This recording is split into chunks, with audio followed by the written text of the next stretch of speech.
লেখার জন্য প্রস্তুত হন, আপনার ফোন বের করুন, পর্দার ছবি তোলার জন্য প্রস্তুত হন। আসুন ২৬টির মধ্যে সবচেয়ে উত্তেজনাপূর্ণ চিঠি সেটিতে প্রবেশ করি। যদি যদি সুযোগ বিদ্যমান থাকে তাহলে ঈশ্বর বিদ্যমান নেই। যদি সুযোগ বিদ্যমান থাকে তাহলে ঈশ্বর থাকতে পারেন না। কেন? কারণ সুযোগ বিদ্যমান মানে এমন কিছু আছে যা ঈশ্বর নিয়ন্ত্রণ করেন না। মনে রাখুন, সুযোগ বলে কোনো কিছু নেই। অথবা ১৯ শতকের মহান খ্রিস্টীয় লেখক জে.সি. রাইল এটি এভাবে বলেছেন। তিনি বলেন, কিছুই কখনো ছোট বা বড় ঈশ্বরের পরিকল্পনা ও তার অনুমতি ছাড়া বিশ্বাসীর জীবনে ঘটতে পারে না। খ্রিস্টিয়ানদের পৃথিবীর পথে চলার ক্ষেত্রে সুযোগ, ভাগ্য বা দুর্ঘটনা বলে কিছু নেই। প্রিয়জনেরা, ঈশ্বর কিছুই ওই ৩টি শব্দের উপর ছেড়ে দেননি, সুযোগ, দুর্ঘটনা বা কাকতালীয় ঘটনা। সবকিছুই ঈশ্বর দ্বারা নির্ধারিত, নিযুক্ত এবং সমস্ত কিছু বিশ্বাসীর মঙ্গলের জন্য একসাথে কাজ করছে। এখন এখানে যা গুরুত্বপূর্ণ তা হল আপনার জীবনে ঈশ্বরের দৈনন্দিন সম্পৃক্ততাকে ঈশ্বরের অভিভাবকত্ব বলা হয়। এখন আমি কিছু মুহূর্তের জন্য সেই শব্দটির সাথে থাকব। এর অর্থ হল তার কাজ যা বেশিরভাগ সময় অদৃশ্য থাকে এবং অনেক সময় অগোচরে থাকে, কিন্তু এটি সর্বদা আমাদের জীবনে বর্তমান এবং সক্রিয় থাকে।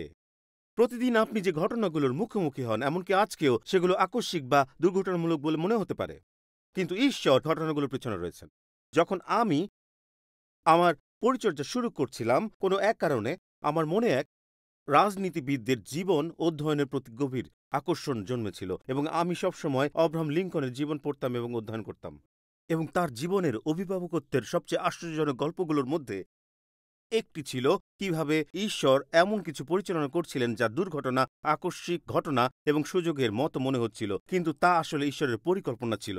ঈশ্বর তার জীবন পরিচালনা করছিলেন। আমি সেই গল্পটির কথা মনে করছিলাম যেখানে লিঙ্কন এবং তার বন্ধু ব্যারি ইলিনয়েসে তাদের ছোট দেশের দোকানের সামনের বারান্দায় দাঁড়িয়েছিলেন। তার অংশীদার এবং তিনি তাদের ব্যবসার সামনের বারান্দায় দাঁড়িয়ে বুঝতে পারলেন যে তারা ব্যবসা বন্ধ করতে যাচ্ছিলেন। তাদের করার মতো কিছু ছিল না যে তারা তাদের তাদের তাদের ছোট দেশের দোকানটি রক্ষা করতে পারেন। এবং এটি যেমন দেখাচ্ছিল, তিনি বললেন, আমাদের ব্যবসা যেন একদম নিভে গেছে।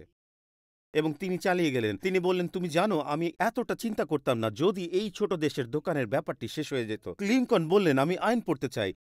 চিন্তা করতাম না যদি আমরা সবকিছু বিক্রি করতে পারতাম, আমাদের বিল পরিশোধ করতে পারতাম। তিনি বললেন, আমি শুধু এটুকু টাকা চাই যাতে আমি একটি বই কিনতে পারি। লিঙ্কন বললেন, এবং সেই বইটির নাম ছিল ব্ল্যাকস্টোন কমেন্ট্রি অন ইংলিশ ল। তিনি বললেন, এটাই আমি চাই, কিন্তু আমি পারছি না, কারণ আমরা আমরা এত বেশি ঋণে ডুবে আছি যে তা সম্ভব না। এবং তিনি বললেন, যখন তিনি এটি বলছিলেন তখনই অদ্ভুত চেহারার একটি ঘোড়ার গাড়ি দোকানের সামনে এসে থামল এবং চালক মূলত তার পরিবারকে পশ্চিমে নিয়ে যাচ্ছিল, কারণ তার কাছে আর কোনোই টাকা ছিল না। এবং সে যা বলেছিল তা হলো, সে বলল, আমার কাছে একটি ভালো ব্যারেল আছে যা আমি বিক্রি করতে চাই যাতে আমি পশ্চিমে যেতে পারি। তিনি বললেন, আমি এটি 50 সেন্টে বিক্রি করতে চাই। আর লিঙ্কন জানতেন যে তার কাছে কোনো টাকা নেই, কিন্তু তিনি সেই ঘোড়ার গাড়িতে বসে থাকা স্ত্রীলোকের দিকে তাকিয়ে বললেন, আমি তার দিকে তাকালাম। তাকে এতটা ক্লান্ত এবং শীর্ণ দেখাচ্ছিল যে লিঙ্কন তার পকেটে হাত দিলেন, তার কাছে থাকা শেষ 50 সেন্ট বের করলেন এবং বললেন, আমার মনে হয় আমাদের জন্য একটি ভালো ব্যারেল কাজে লাগতে পারে। তিনি তাকে শেষ 50 সেন্টই দিলেন। তিনি বললেন, তার ব্যবসায়িক অংশীদার ব্যারি তাকে তিরস্কার করলেন এবং বললেন, তুমি আসলে কি করলে, আমাদের শেষ 50 সেন্ট দিয়ে দিলে। এবং তিনি বললেন, সারাদিন তাকে বকাঝকা ও তিরস্কার করা হয়েছিল। তারপর তিনি সেই অংশ যা আমাকে স্পর্শ করেছিল, তিনি বললেন, সন্ধ্যার দিকে কোনো এক কারণে লিঙ্কন তার লম্বা হাত বাড়িয়ে ব্যারেলের ভিতরে হাত ঢোকালেন এবং এবং একটি বই অনুভব করলেন। তিনি বইটি বের করলেন এবং দেখলেন যে এটি ব্যারেলের ভিতরে থাকা ব্ল্যাকস্টোনের কমেন্টারি অন ইংলিশ ল, সেই ভালো ব্যারেলের মধ্যে এটি ছিল। এবং লিঙ্কন বললেন, তিনি বইটি হাতে ধরে দাঁড়িয়েছিলেন উপরের দিকে, ঈশ্বরের দিকে তাকিয়ে, এই অনুভূতি নিয়ে যে ঈশ্বর তার জীবনের জন্য আরো কিছু রেখেছেন। বন্ধুগণ, আমার কথা শুনুন, একে বলা হয় দৈব যোগান। এটি কোনো দুর্ঘটনা নয়। এই মানুষটির জীবনে ঈশ্বর মহৎ কিছু করতে শুরু করেছেন।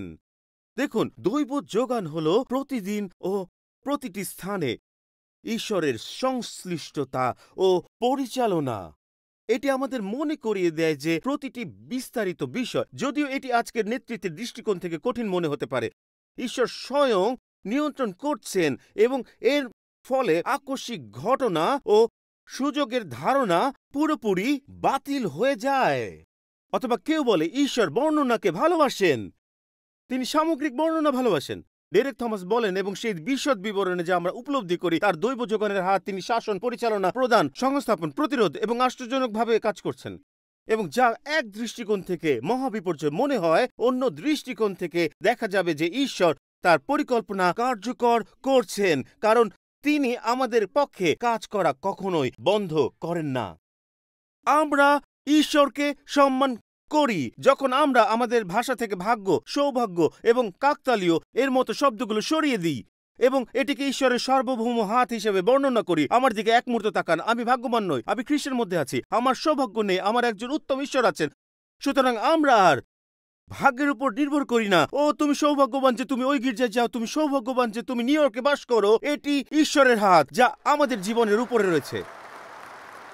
আপনি কেবল ঘটনাক্রমে সঠিক সময়ে সঠিক স্থানে উপস্থিত হননি, আপনি খ্রিস্টের মধ্যে আছেন, যার অর্থ আপনি সঠিক স্থানে আছেন।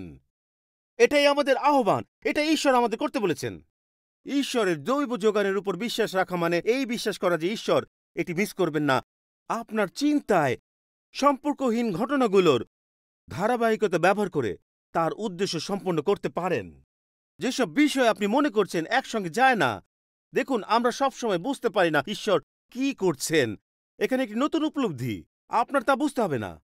আপনি ঈশ্বর নন, তিনি শুরু থেকেই শেষ জানেন। তিনি এমন একটি স্থানে বসে আছেন যেখানে আমরা বসি না। এখানে আপনার জন্য একটি চিন্তা, আমি এটি সম্পর্কে চিন্তা করছিলাম যখন প্রেরিতের কার্য পড়ছিলাম। মহান আদেশ এবং প্রেরিতদের কার্যে মহানিপূরণের মধ্যে কি মিল রয়েছে চিন্তা করুন।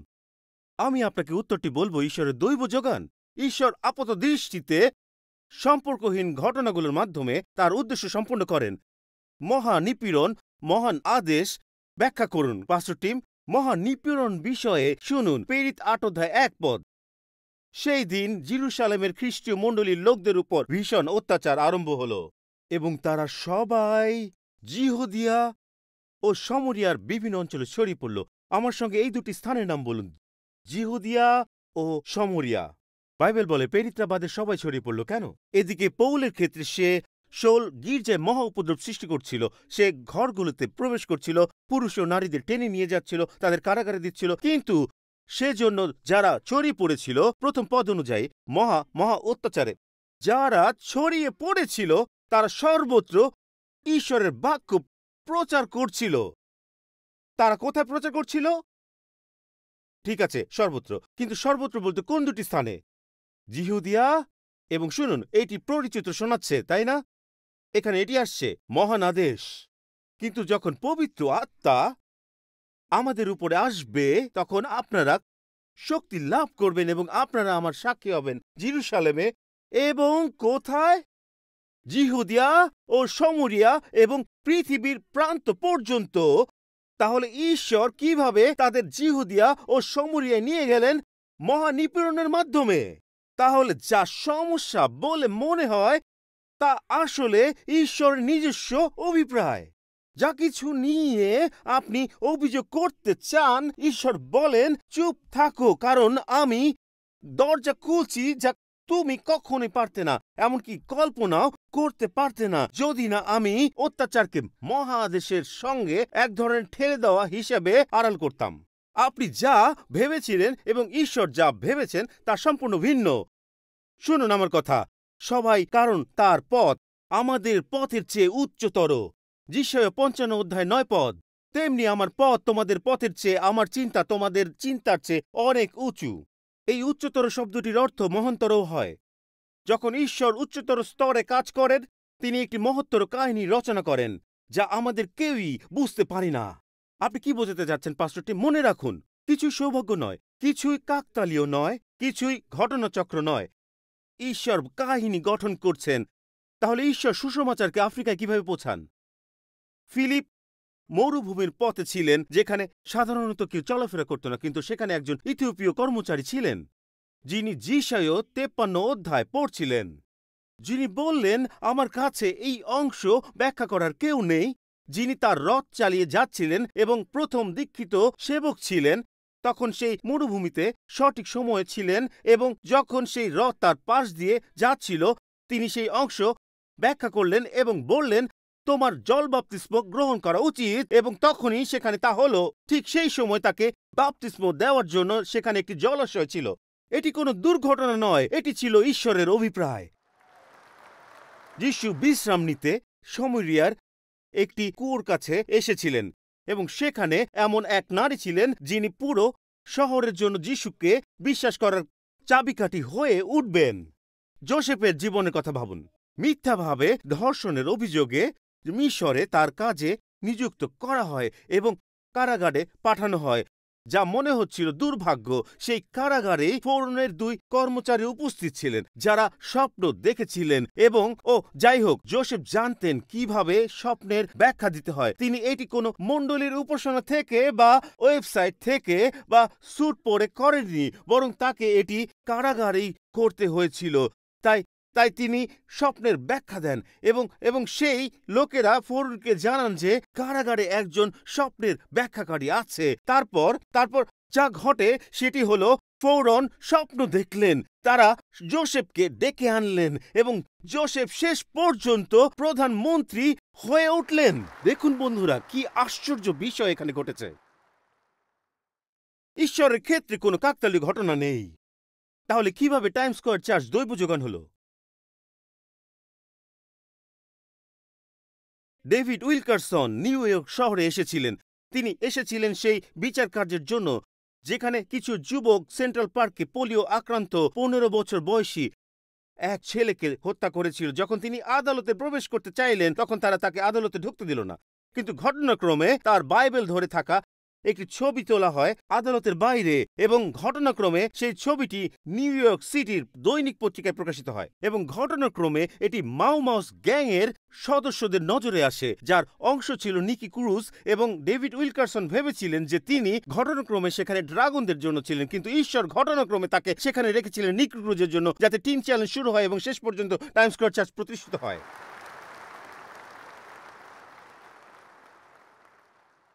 আর যখন তিনি নিউ ইয়র্ক শহরের রাস্তায় প্রচার করছিলেন, তখন ব্রুকলিন নিউ ইয়র্কে নিকি ক্রুজ ঘটনাক্রমে সেখানে উপস্থিত থেকে শুনছিল এবং ঘটনাক্রমে সেখানে একজন পুলিশ ছিল যে তাকে থামাতে যাচ্ছিল, কিন্তু ঘটনাক্রমে সেখানে আরেকজন পুলিশ ছিল যে তার ঊর্ধ্বতন এবং যিনি যিশুর প্রতি বিশ্বাসী। সে বলল, তুমি কেন তাকে থামাতে যাচ্ছ? তাকে প্রচার করতে দাও। এবং সেই মানুষটি কে ছিলেন জানেন? তিনি আমার বাবা। তিনি বললেন তাকে প্রচার করতে দিন। এখানে কোনো কাকতালীয় ঘটনা নেই। আমরা একজন মহান ঈশ্বরের সেবা করি। তিনি কখনো থামেন না, তিনি কখনো কাজ বন্ধ করেন না।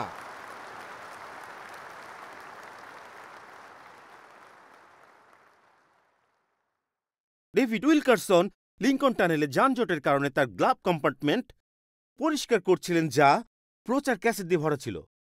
কিন্তু তিনি হঠাৎ করে সেখানে হাতে 2টি ক্যাসেট পেলেন, যে ক্যাসেট 2টি যা লিওনার্ড রেমেনহিল তাকে পাঠিয়েছিলেন এবং যা 2 বছর যাবৎ শোনা হয়নি। তাই তিনি হঠাৎ সবকিছু ফেলে দিলেন, শুধুমাত্র সেই 2টি ক্যাসেট রেখে দিলেন যা তিনি হঠাৎ শুনতে পেলেন। এবং সেখানে ছিল কার্টার কনডন নামের ব্যক্তি। যখন তিনি সিদ্ধান্ত নিলেন যে হয়তো তাকে উপাসনায় কথা বলার জন্য আমন্ত্রণ জানানো উচিত, এবং কার্টার কনডন ও তেরেসা কনডন হঠাৎ টাইমস স্কয়ার চার্চে এলেন এবং হঠাৎ শুধু একটি মঙ্গলবার রাতের জন্য নয়, বরং 27 বছর থাকার সিদ্ধান্ত তিনি গ্রহণ করলেন।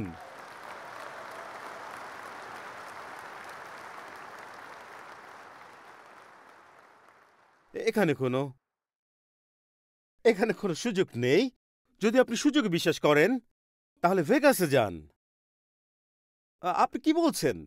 আমরা ঈশ্বরের প্রভুত্বে বিশ্বাস করি। আমরা বিশ্বাস করি ঈশ্বর করছেন।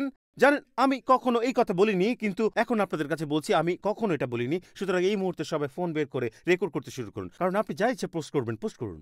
এই সিরিজের বিখ্যাত শব্দগুলো হলো, আমি আর কিছুই পরোয়া করি না। তো এখানে এটি হচ্ছে। আপনি জানেন না, কিন্তু ডেভিড উইলকারসন যখন এই গির্জা শুরু হয়েছিল, আমাকে এই গির্জার যুবপালক হওয়ার জন্য আমন্ত্রণ জানিয়েছিলেন। এবং আসার কয়েক সপ্তাহ আগে ব্রাদার ডেভ আমাকে ফোন করে বলেছিলেন, এটি পবিত্র আত্মা নয়, এটি প্রভু নয়। বন্ধুরা, আমার দিকে তাকান। এটি ছিল না। আমি যদি একক মানুষ হিসেবে আসতাম, আমি এখানে আমার স্ত্রীর সঙ্গে বসে থাকতাম না, আর আমার সন্তানরাও থাকতো না। আমি এগুলো কিছুই পেতাম না। কে জানে আমি কাকে বিয়ে করতাম। ধন্যবাদ ঈশ্বর। ব্রাদার ডেভ পবিত্র আত্মা থেকে শুনেছিলেন। ধন্য ঈশ্বর, কারণ ঈশ্বর জানতেন আমার উপাসনা শুরু হওয়ার সময় আসার কথা ছিল না। ভাই ডেভ জানতেন যে আমার এখানে আসার কথা ছিল না। ঈশ্বর জানতেন যে এটা ৩৮-৩০ বছর পরে হওয়া দরকার, যে ঈশ্বর আমাকে এখানে আনার আগে আমার ভিতরে কিছু করতে চান। সুতরাং যখন কিছু বাতিল হয়ে যায় তখন তা একটি ফাঁদের মতো মনে হয়। আমাকে এটি এইভাবে বলতে দিন, কারণ ঈশ্বর কিছু করছেন। শুনুন শুনুন, রোমিও ৮:২৮ এটি বলে যে আমরা জানি যারা ঈশ্বরকে ভালোবাসে, অর্থাৎ ঈশ্বর নিজের উদ্দেশ্য মতো যাদের ডেকেছেন তাদের মঙ্গলের জন্য সবকিছু একসঙ্গে কাজ করে যাচ্ছে। ঈশ্বর যাদের আগেই বাছাই করেছিলেন তাদের তিনি তার পুত্রের মতো হবার জন্য আগেই ঠিক করেও রেখেছিলেন। দেখুন, আপনি ভুল সংজ্ঞা পেয়ে যাবেন যখন আপনি ঈশ্বরের প্রকৃতি বুঝতে পারবেন না। আপনি ঈশ্বরকে ভুলভাবে সংজ্ঞায়িত করবেন যখন আপনি বুঝবেন না যে তিনি আপনার পক্ষে সবকিছু সঠিকভাবে পরিচালনা করছেন। ঈশ্বর আপনার জন্য সবকিছু করছেন। ঈশ্বর জানতেন আপনি কোথায় জন্ম নেবেন, আপনি বুঝতে পারছেন না। ঈশ্বর জানতেন আপনি কখন এবং কোথায় জন্ম নেবেন। শুনুন, এটি প্রেরিত 17:26 বলা হয়েছে, এবং তিনি এক রক্ত থেকে সব জাতি সৃষ্টি করেছেন। পৃথিবীর বুকে মানুষের বাস করার জন্য তিনি তাদের পূর্ব নির্ধারিত সময় নির্ধারণ করেছেন। এটি আপনার জন্মের সময় এবং তাদের বাসস্থানের সীমানা। আপনি জানেন এটি কি বোঝায়? তিনি জানতেন আপনি কখন জন্মাবেন এবং কোন শহর ও দেশে জন্মাবেন। তিনি সবকিছু জানতেন। দেখুন, আমাদের জীবনে ঈশ্বরের অদৃশ্য হাত বা দৈব যোগান নামে পরিচিত। এটা কোনো সুযোগ বা আকস্মিকতা নয়। দৈব যোগান হল ঈশ্বরের সেই অসাধারণ, অদ্ভুত, রহস্যময়, অগণনীয় উপায়ে তার পৃথিবী শাসন এবং তার জনগণকে সংরক্ষণ করার উপায়। তিনি প্রায়শই উপরে, চারপাশে, নিচে, মধ্য দিয়ে এবং এমনকি বিরোধী সত্ত্বেও ঈশ্বর সবসময় এটি করছেন। বন্ধুরা শুনুন, এটি হলো কোনো কিছুকে অন্যভাবে দেখার শিক্ষা। আপনি কি বোঝাতে চাইছেন পালক টিম?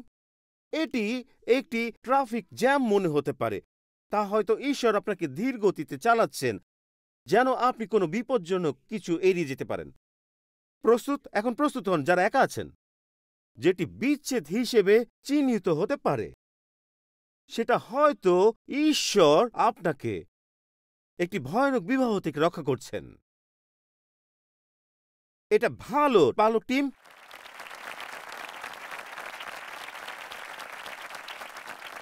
যেটি আপনার কোম্পানিতে কমানো হিসেবে দেখা যেতে পারে, তা হয়তো ঈশ্বর আপনাকে অন্য কোথাও যাওয়ার জন্য একটি দরজা খুলছেন, কারণ আপনি একা এটি করার জন্য বিশ্বাস পাননি। আমি মনে করি প্রথমবার যখন আমি কিছু রান্না করার চেষ্টা করছিলাম এবং ডাঙ্কান হাইন্স কেক মিক্সের পিছনের অংশটি পড়ছিলাম এবং এটি দেখে ভাবছিলাম যে কেক আমি খাই এবং এখানে থাকা উপাদানগুলি মিলছে না, কারণ এটি বলে যে আপনাকে ময়দা যোগ করতে হবে। আমি বললাম ময়দা এবং একটু লবণ এবং তেল নেব, এবং আমি বলছি না না না না, এটা কেক। তুমি মিষ্টি কিছু দাও, তুমি চকলেট দাও, তুমি সিরাপ দাও এবং তুমি চিনি দাও, তুমি তুমি কিছু। তারপর বলা হচ্ছে তোমাকে এটি ৩৫০ ডিগ্রি তাপমাত্রায় ওভেনে দিতে হবে। আমি বলছি এটা ঠিক নয়, কিন্তু শুনো, কিন্তু এটাই উপাদান এবং ঈশ্বর জানেন ঠিক কি কারণ। যদি সবকিছু চকলেট চিপস, সিরাপ এবং চিনি হয় তাহলে বন্ধুরা আপনি কেক পাবেন না, আপনি কিছু অদ্ভুত জিনিস পাবেন যা আসলে। কিন্তু ঈশ্বর বলেন কিছুদিন চকলেট চিপস হবে এবং কিছুদিন কাঁচা ডিম হবে এবং কিছুদিন আমাকে তোমাকে চুলায় ফেলতে হবে এবং তা গরম হবে, কিন্তু যখন সবকিছু শেষ হবে আমি তোমাকে সেখানে নিয়ে যাব যেখানে তোমার হওয়া দরকার এবং ঈশ্বর যা পরিকল্পনা করেছেন আপনার জীবনের জন্য। মনে রাখুন, তাই কথা বলুন, কোনো সুযোগ নেই। আমি এই আশ্চর্যজনক গল্পটি পড়েছিলাম একটি বিমানের সম্পর্কে যা ১৪,০০০ ফুট উচ্চতায় ছিল। জন মারে গভীর শ্বাস নিয়ে দরজা দিয়ে নেমে এলেন শার্লট, নর্থ ক্যারোলিনা। শার্লটের উপরে উঠছে তিনি উপভোগ করছিলেন তার আমি জানি না কয়েকবার স্কাই ডাইভিং করার পর তিনি প্যারাশুটের রিপকর্ড টানলেন। কিছুই ঘটল না, কিন্তু তিনি চিন্তিত হননি। তিনি তার ব্যাকআপ প্যারাশুট টেনে নেন। তিনি ১৪,০০০ ফুট উপরে থেকে ঘন্টায় ১২০ মাইল গতিতে পড়ছিলেন এবং বলা হয়েছে ব্যাকআপ প্যারাশুটটি ঠিকভাবে খোলার পর, কিন্তু তারপর তিনি তার দিশা হারিয়ে ফেলেন এবং প্যারাশুটটি ফুলিয়ে দেন। এখন তিনি ঘন্টায় ৮০ মাইল গতিতে নিচে নামছিলেন শার্লট, নর্থ ক্যারোলিনায়, এবং বলা হয়েছে যে তিনি পৃথিবীতে এমন এক শক্তিশালী আঘাতে আছড়ে পড়েন যে তার ডান পাশ ভেঙে যায়, তার দাঁত থেকে ফিলিংস নড়ে যায় প্রায় অজ্ঞান তার জীবন চলে যাচ্ছিল। এবং ঠিক তখন যখন আপনি ভাবছিলেন যে পরিস্থিতি আর খারাপ হতে পারে না, তিনি একটি লাল পিঁপড়ের টিভির উপর পড়েন। দক্ষিণের মানুষরা এটি সম্পর্কে জানেন। এবং হঠাৎ করে তিনি তাদের বিশাল ঢিবির উপর আছড়ে পড়েন।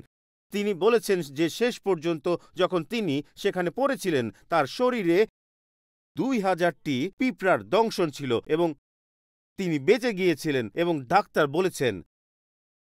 বলেছেন এটি ছিল পিঁপড়ার দংশন, যা তার হার্টকে সচল রাখতে সাহায্য করেছিল। বন্ধুরা, আমি শুধু আপনাদের কিছু বলি, সমস্ত শার্লটের মধ্যে নর্থ ক্যারোলিনায় শুধুমাত্র ঈশ্বরই পিঁপড়ে খুঁজে পেতে পারেন এবং বলতে পারেন এটা সেই স্থান যেখানে তুমি পড়বে, কারণ আমি চাই তুমি কিছু সময়ের জন্য জনের কাছাকাছি থাকো। দেখুন, ঈশ্বরের গোপন হাতি হচ্ছে তার দৈব যোগান। এটি পর্দার আড়ালে থাকা ঈশ্বর, যিনি পরিস্থিতি পরিচালনা করছেন, আপনাকে সেই মৃত্যুর হাত থেকে রক্ষা করছেন যা আপনি জানতেন না যে কাছাকাছি ছিল। শয়তানের বিরুদ্ধে অবস্থান পরিবর্তন করছেন এবং তার মহিমার জন্য সবকিছুকে একসাথে কাজ করাচ্ছেন। প্রাচীন ব্রুকলিনের পাস্টর ডেভিড টালমেজ এটি এভাবে বলেন, রাজারা, রাষ্ট্রপতিরা এবং রাজনীতিবিদরা পরিকল্পনা করতে পারে এবং প্রস্তাব দিতে পারে, সেনাবাহিনী অগ্রসর হতে পারে, জাতিসংঘ মনে করতে পারে যে তারা বিশ্বের বিষয়সমূহ ঠিক করছে, কিন্তু পৃথিবীর মহাশক্তিশালী ব্যক্তিরা কেবলমাত্র ঈশ্বরের দৈব যোগানের রথের চাকার ধূলি মাত্র। একে প্রকাশ করার সর্বোত্তম উপায় হল সেই দুটি শব্দ যা দানিয়েল পৃথিবীর সবচেয়ে শক্তিশালী জাতির শাসক, বেবিলনের সবচেয়ে ক্ষমতাশালী ব্যক্তিকে বলেছিলেন। আর দানিয়েল এই দুটি শব্দ বলেছিলেন। দানিয়েল 4:26। এই শব্দগুলো মিস করবেন না, এখানে রয়েছে। স্বর্গ শাসন করে, বাবেলকে বলেন, রাজাকে এই কথাই বলেন। তিনি বলেন যেন কোনো ভুল না হয়, আপনি নিয়ন্ত্রণে নেই, স্বর্গ শাসন করে। যখন আপনি দৈব যোগান নিয়ে চিন্তা করছেন, এটি সেই মূল পদ যা আমি চাই আপনি মনে রাখুন। এটি 2 কোরিন্থীয় 4:18। এটি বলে যা পীড়িত পৌল বলেছেন, তাই আমরা আমাদের দৃষ্টি স্থির রাখি দৃশ্যমানের উপর নয়, বরং অদৃশ্যের উপর। এটি সেই বিষয় যা আমরা দেখতে পারি না এবং উপলব্ধি করতে পারি না, সেটি আমি স্থির করছি। এটি প্রায় বিরোধপূর্ণ মনে হয়। তোমার দৃষ্টি স্থির করো সেই জিনিসের উপর যা দৃশ্যমান নয়, এবং এটি আমরা আমাদের দৃষ্টি স্থির করছি, শুধু যানজট, বিচ্ছেদ বা চাকরিচ্যুতি নয়, এবং আমরা আমাদের দৃষ্টি স্থির করছি ঈশ্বরের ইচ্ছার উপর। বলছি, হে ঈশ্বর, তুমি সবকিছু মিলিয়ে কাজ করছো। যদিও আমি তা দেখি না, তুমি কাজ করছো। যদিও আমি তা অনুভব করি না, তুমি কাজ করছো। তুমি কখনো থামো না, তুমি কখনো কাজ করা বন্ধ করো না। বন্ধুরা, কেউ আমাকে এটি পাঠিয়েছে, এটি সত্য। এখন এমন একটি শয়তানি প্রতারক খেলা রয়েছে যা অ্যামাজনে বিজ্ঞাপন দিচ্ছে। এটি হলো স্পিরিট বোর্ড নামে পরিচিত, আর এটি যার সাথে ওইজা বোর্ডের মিল আছে। এটি পবিত্র আত্মা। শুনুন এর বিবরণ। হোলি স্পিরিট বোর্ড হলো একমাত্র আত্মা বোর্ড যা আমাদের প্রভু যীশু খ্রিস্টের সাথে সরাসরি সংযোগ করার জন্য ডিজাইন করা হয়েছে। অন্যান্য আত্মা বোর্ডগুলোর মতো নয়, যা প্রায়শই ভূত ও দানবদের সাথে যোগাযোগ করতে ব্যবহৃত হয়। এই বোর্ডটি সরাসরি স্বর্গে যাওয়ার একমুখী পথ। আজই এটি ব্যবহার করে দেখুন এবং প্রার্থনার একটি নতুন উপায় আবিষ্কার করুন। এটাই এতে লেখা আছে। আমি শুধু বর্ণনাটি পড়ছি। এখানে একজন ব্যক্তি লিখেছেন, এই বোর্ডটি শেষ আশ্রয় হিসেবে নিয়েছিলাম কারণ আমি যিশুর সাথে কথা বলার অত্যন্ত প্রয়োজন অনুভব করেছি। শুনুন, এটি সঠিকভাবে লাগানোর পরে আমাকে বলুন তো এটি যিশুর মতো শোনায় কিনা। এটি লাগানোর ঠিক 1 মিনিট 16 সেকেন্ড পরে আমি সংযোগ পেলাম। এটি কিছু সময় ধরে চলছে, কিন্তু আমি অনুভব করছি যে আমরা খুব ভালোভাবে সংযুক্ত হচ্ছি। সে যিশুর সাথে সংযুক্ত হচ্ছে না। এখনই আপনাকে এটা বলছি, এটি যিশু নয়। যিশুর সাথে সংযোগ করতে আত্মা বোর্ডের প্রয়োজন নেই। আপনি আপনার চোখ সেই অদৃশ্যের উপর স্থির রাখুন। এখন শুনুন, এখন আপনার ফোনের জন্য এখন একটি এআই যিশুর অ্যাপ রয়েছে। আপনি এআই যিশুকে প্রশ্ন করতে পারেন এবং এতে বলা হয়েছে শুধুমাত্র প্রতিদিন একটি বাইবেল পদ পাওয়ার পরিবর্তে এখন এই অ্যাপের মাধ্যমে আপনি যিশুর সাথে বা বাইবেলের যে কোনো ব্যক্তির সাথে চ্যাট করার সুযোগ পাচ্ছেন। আমি আপনাদের কিছু বলতে চাই, আমার বলার মতো কিছু আছে। এআই নির্মাতারা এবং হোলি স্পিরিট বোর্ড নির্মাতারা আপনারা ঈশ্বরের দৈব যোগান হারিয়ে ফেলছেন। আপনার আত্মা বোর্ডের প্রয়োজন নেই। বন্ধুরা, আপনার এআই যিশুর প্রয়োজন নেই। আপনার শুধু খ্রিস্টকে আপনার মধ্যে দরকার, এআই যিশুকে নয়। শুনুন, এটি গুরুত্বপূর্ণ এবং এই কারণেই ইউ অক্ষরটি এত গুরুত্বপূর্ণ। এটি হলো এক অদৃশ্য ঈশ্বরকে বোঝা। এটি আপনাকে কোনো হোলি স্পিরিট বোর্ডের দিকে চালিত করার জন্য নয়। এটি আপনাকে কোনো এআই যিশুর দিকে চালিত করার জন্য নয়।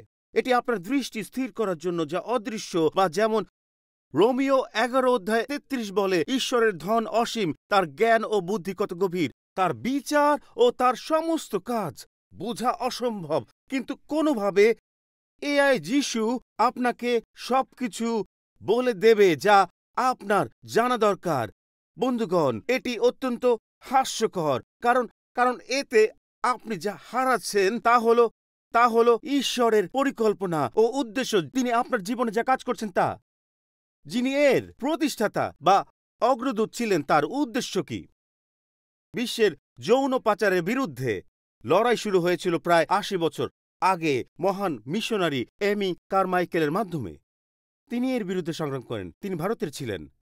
এমি আয়ারল্যান্ড থেকে এসেছিলেন, এবং এটি আশ্চর্যের বিষয় যে তিনি তার গল্প বলছিলেন। তিনি বলেছিলেন এমি ঈশ্বরের কাছে প্রার্থনা করতেন। তার মা তাকে বলেছিলেন ঈশ্বর প্রার্থনার উত্তর দেন, তাই প্রতিদিন এমি প্রার্থনা করতেন। তার ছিল বাদামি চোখ, এবং প্রতিদিন তিনি ঈশ্বরের কাছে প্রার্থনা করতেন, আমার চোখ নীল করে দাও, আমার চোখ নীল করে দাও। এবং প্রতিদিন তিনি বলেছিলেন তার শৈশবে তিনি সকালে ঘুম থেকে উঠে আয়নায় তাকাতেন এবং রাতে প্রার্থনা করতেন, আমার চোখ বাদামি থেকে নীল করে দাও। এবং প্রতি সকালে তিনি জেগে উঠতেন এবং বলতেন যে তিনি কাঁদতেন কারণ ঈশ্বর তার প্রার্থনার উত্তর দেননি। কিন্তু তিনি এআই যিশুর কাছে যাননি, তিনি কোনো আত্মার বোর্ডের কাছেও যাননি। তার বয়স যখন ২০ বছর হয় তখন ঈশ্বর তাকে ভারতে পাঠান। সেখানে তিনি এতিম মেয়েদের জন্য একটি নিরাপদ আশ্রয় শুরু করেন, যারা সেখানে যৌন পাচারের শিকার হচ্ছিল প্রায় ৮০-৯০ বছর আগে। এবং তার এই মিশনারি কার্যক্রমে তিনি ব্যক্তিগতভাবে ১,০০০-এরও বেশি মেয়েকে রক্ষা করেছিলেন, যারা মন্দিরে বিক্রি হয়ে যাওয়ার পথে ছিল। এবং এখানে আরো বড় একটি গল্প রয়েছে। এমি শিখেছিলেন যে তার বাদামি চোখ এবং গাঢ় ত্বকের কারণে তাকে একজন বিদেশির মতো দেখাতো না, যা তাকে এসব জায়গায় প্রবেশ করতে এবং তরুণীদের উদ্ধার করতে সাহায্য করেছিল। ঈশ্বর তার চোখ নীল করেননি কারণ ঈশ্বর নিষ্ঠুর নন। ঈশ্বর বলছেন, আমি তোমার জন্য একটি বড় গল্প তৈরি করছি। আমি তোমার চোখ নীল করতে যাচ্ছি না, আমি তোমাকে ১,০০০ তরুণীকে উদ্ধার করার কাজ শুরু করতে সাহায্য করছি। এটি একটি বড় গল্পে হ্যাঁ বলার মতো, যার অর্থ বুঝতে হবে মণ্ডলী, ঈশ্বরের দৈব যোগানের অর্থ এমনকি যন্ত্রণাদায়ক মুহূর্তগুলো আর পরিকল্পিত পথ।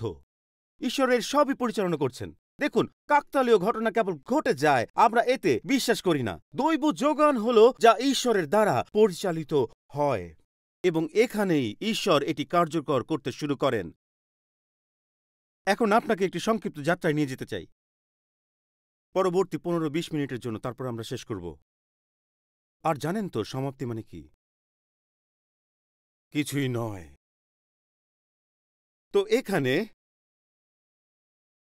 মাঝে মাঝে আমি যা পড়লে মনে পড়ে যায় সেটি হল এলিজাবেথ ব্রাউনিং দ্বারা লেখা এক অনবদ্য গদ্য, এবং তিনি বলেন যে পৃথিবী স্বর্গে পরিপূর্ণ, প্রতিটি ঝোপ জ্বলছে ঈশ্বরের আগুনে, কিন্তু শুধুমাত্র যারা তাদের জুতা খুলে ফেলে, বাকিরা শুধু ফল সংগ্রহ করে। শুধু একবার এটি আবার দেখুন, এটি স্ক্রিন থেকে সরাবেন না।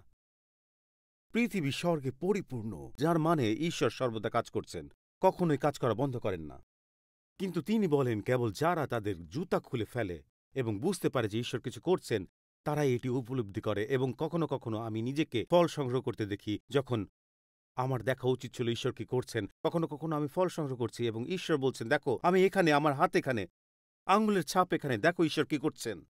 এবং এখানেই আমি আপনার সাথে একটি বিষয় ভাগ করতে চাই এবং আপনাকে নিয়ে যেতে চাই এক মহান গ্রন্থের মধ্য দিয়ে, যা সম্ভবত ঈশ্বরের সার্বভৌমত্ব ও তার আঙুলের ছাপ বহন করে।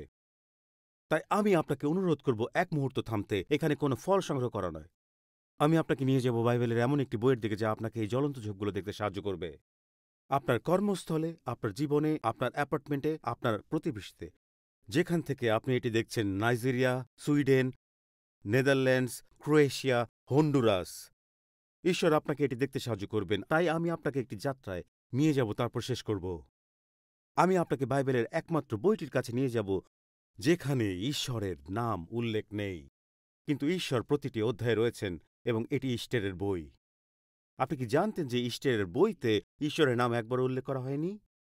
এটি বাইবেলের একমাত্র বই যেখানে তার নাম নেই, কিন্তু বন্ধুরা, তিনি প্রতিটি অধ্যায়ে আছেন।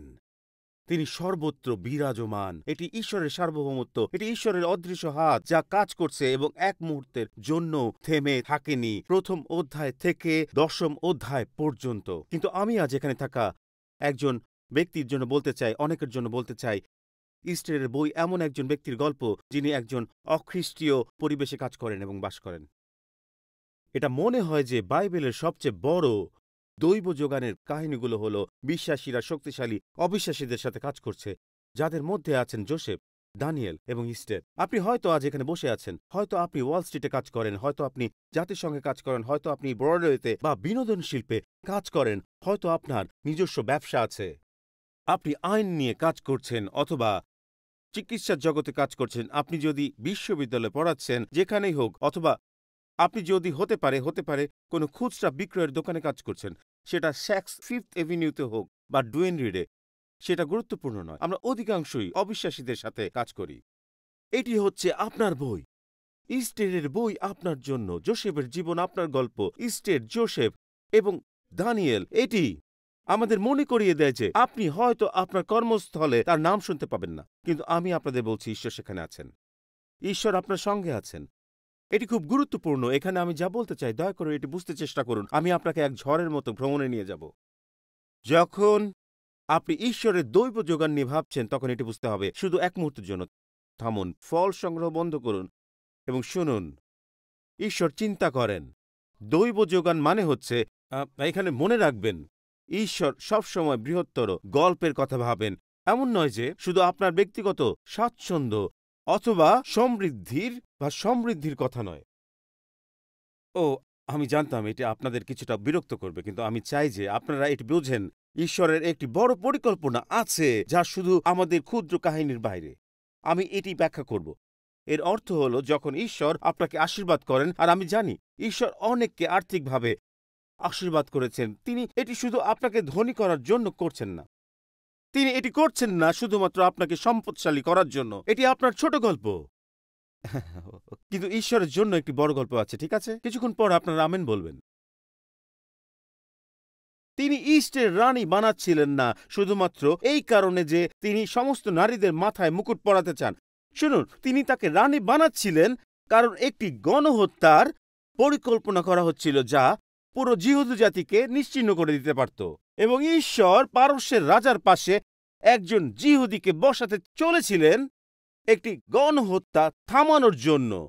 এটি এই বিষয় ছিল না যে আমি একজন রানী, আমাকে রানী বলে ডাকো, আমাকে রানী বলে ডাকো, ঠিক আছে, এটা থামাই। এটা আমার ছোট পরিকল্পনা, এটা ঈশ্বরের বড় পরিকল্পনা নয়।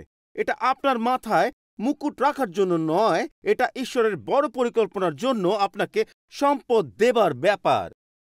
কেউ কেউ আমাকে দেখে ভাবছেন, আপনি আপনি আপনি ওই ধনী মানুষদের কাছ থেকে কিছু পাবেন না। আমি আপনার দান চাই না। আমি চাই আপনি ঈশ্বরের পরিকল্পনা বোঝেন, যাতে আপনি বলতে পারেন, এই গির্জায় কিছু দেব না, ভালো, আপনার টাকা রাখুন, আপনার ছোট্ট জায়গায় জীবন কাটান। কেউ কেউ ভাবছেন, এই পালক খুব কঠোর, ওনাকে আবার ছুটিতে পাঠিয়ে দিন। ঈশ্বর এই সব ছোট পরিকল্পনাকে নিয়ন্ত্রণ করছেন তার বড় গল্পের জন্য। এটা ভাববেন না যে আপনার জীবন বা আমার জীবনই মূল গল্প। ঈশ্বর আমাকে এখানে এই কারণে রাখেননি যে এটাই মূল গল্প। না না না না, আমি শুধু বড় কাহিনীর একটি ছোট অংশ। আপনিও তেমনি, আমরা সবাই এর অংশ। যখন আমি গায়কদের দেখি, এই বাদ্যযন্ত্র শিল্পীদের দেখি, আপনারা যা বাজান, যে গানই বা গান না কেন, সেটাও কেবল একটি ছোট পরিকল্পনা। আমিও একটি ছোট পরিকল্পনার অংশ। ঈশ্বর আমাদের জন্য একটি বড় পরিকল্পনা রেখেছেন। ছোট পরিকল্পনার জন্য বাঁচবেন না, ঈশ্বরের বড় পরিকল্পনার জন্য বাঁচুন, ঠিক আছে? এই অংশ যথেষ্ট হয়েছে। এবার আসুন আমরা চরিত্রগুলো দেখে নিই এবং তারপর আমরা একটি দ্রুত ভ্রমণে যাব। এখানে দেখুন, রাজা অহস্যেরস, তিনি পারস্যর একজন রাজা ছিলেন। তারপর রয়েছেন বষ্টি রানী। তিনি দ্রুত চলে যাবেন কারণ তিনি বড় ভুল করেছিলেন। কাকা মর্দক্ষয় হলেন সেই জিহুদি কাকা যিনি তার ভাতিজি ইস্টেরকে লালন পালন করেছেন। ইস্টের হচ্ছেন সেই ভাতিজি। এরপর আসছেন দুষ্টু হামান। তিনি হলেন এক ধরনের হিটলারের মতো ব্যক্তি যিনি জিহুদীদের ধ্বংস করতে চান। ঠিক আছে, একটি যাত্রা শুরু করি। আমি আপনাদেরকে ভাবনার এক প্রবাহমান যাত্রায় নিয়ে যাচ্ছি ঈশ্বরের দৈব পরিকল্পনা সম্পর্কে। আচ্ছা, পাশের ব্যক্তিকে আলতো করে ছুঁয়ে বলুন, জেগে ওঠো, আমরা একটি যাত্রার জন্য প্রস্তুত হচ্ছি। ঠিক আছে, শুরু করছি। ইস্টারের বইয়ে ঈশ্বরের নাম একবার উল্লেখ করা হয়নি, কিন্তু ঈশ্বর ইস্টারের পুরো কাহিনীতে বিরাজমান। তাই চলুন শুরু করি। আপনারা কি প্রস্তুত? প্রথম অধ্যায়। অনেক জিহুদীকে নবুকদনেসর বাবিলে নিয়ে গিয়েছিল এবং তাদের অনেকেই প্রাচীর ও মন্দির নির্মাণের জন্য জেরুজালেমে ফিরে গিয়েছিল। আপনি নহমীয়তে পাবেন, আপনি ইসরার বইয়ে পাবেন, কিন্তু এটি মনে রাখুন, কিছু লোক বাবিলে থেকে গিয়েছিল, যা পরে পারস্যে পরিণত হয়। মর্দখয় ও ইস্টের প্রাচীর নির্মাণের জন্য ফিরে যাননি, মন্দিরের জন্য ফিরে যাননি, কিন্তু কোনো এক কারণে মর্দখয় ও ইস্টের পারস্যে থেকে গেলেন, যা ছিল বেবিলন।